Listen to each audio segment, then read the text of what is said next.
trapped as the villain.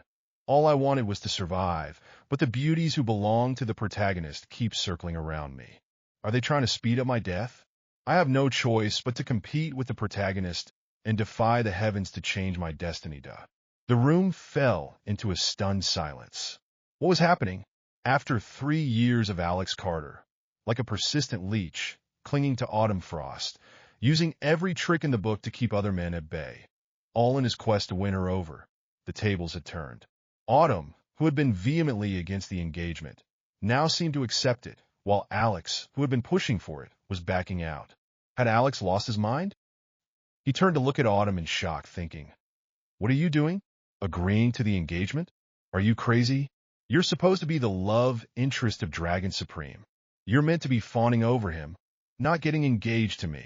If you do this, Dragon is going to break my legs and take you away." He thought to himself, "That guy's been scheming to get close to you, pretending to be a simpleton just to show off at the crucial moment and win your and your family's favor. Then you're supposed to fall for him, and your family's wealth will be his. Just stick to the script, will you?" Autumn looked at Alex with a cold smile. "You want to call off the engagement? Did you even ask me? You've been a nuisance for 3 years, and now you think you can just walk away, assuming I'll become some side character to a bodyguard? I'm going to make you squirm. I want to see how this Dragon Supreme is going to pull me into his harem." And suddenly, Autumn could hear Alex's inner monologue, which shocked her. It seemed Alex knew a lot of strange things, though she couldn't figure out what he was up to. But for now, thwarting his plan seemed like the best option.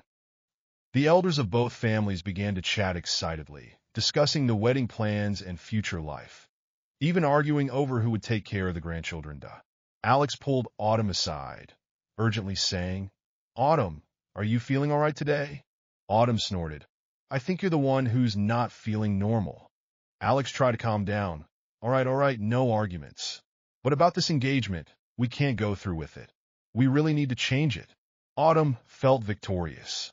For 3 years, she had been helpless against this scoundrel. He was shameless and had no dignity, a true leech, and willing to use any despicable means. She was nearly driven mad by him. Now, seeing him anxious and sweating, Autumn felt elated. The families had already agreed, and excitedly led the couple to a small garden.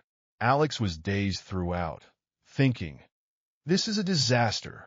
In a few minutes, Dragon Supreme will rush out, break my legs, and take Autumn away." He thought, "Is this my unavoidable fate? Even knowing the direction of future events, am I powerless to change anything?" Autumn, hearing Alex's thoughts, was even more shocked. Not only could she hear his inner voice, but he also knew the direction of future events. Would Dragon Supreme really step in to object? The MC was very excited. "Ladies and gentlemen, on behalf of the Lockhart and Frost families, I have a major announcement to make today. Alex Carter, the eldest son of the Lockharts, and Autumn Frost, the eldest daughter of the Frosts, will be holding their engagement ceremony on the 10th day of next month." "I object."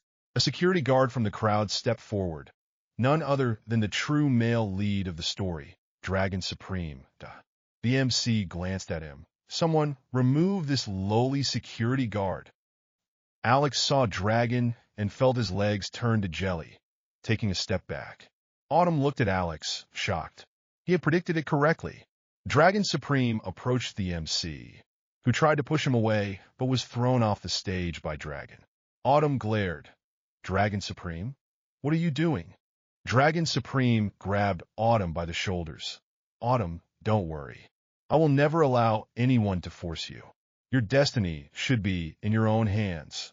Autumn shook off his hands. "Dragon Supreme, you're just my bodyguard. My family matters are none of your concern." Dragon Supreme, taken aback, thought, "Autumn, are you being threatened by the Lockharts?" "Don't worry, the Lockharts are nothing to me, just ants." Autumn, feeling frustrated, thought the dialogue was too cliched. "Dragon Supreme, you're fired. You can collect 3 months of salary and leave immediately. I don't want to say another word to you," Autumn said, causing Dragon Supreme to be shocked. He thought, "Autumn must be under pressure from the Lockharts. She doesn't know that I am the war god returned, and she's pretending to sever ties with me to protect me, sacrificing herself. Not only Dragon Supreme, but even Alex thought the same, feeling an inner collapse. Oh, Autumn, you don't have to protect him like that. I'm well-behaved and won't cause any trouble for you. Please, just go with him, and let's have no more of me in the future plot. Autumn looked at Alex lying on the ground, still pinning a crying security guard beneath him, and found the scene rather amusing. She had never noticed any good qualities in Alex before, but today his frantic and disheveled appearance for some reason seemed quite funny and endearing. Autumn laughed. Alex, get up. Dragon Supreme turned to look at Alex, his eyes murderous. Alex was startled, thinking, damn, isn't this a bit much? I haven't done anything wrong. At that moment, a group of bodyguards rushed over. Brothers, someone is trying to steal our boss's woman. Let's take him down. They charged towards the scene with security batons.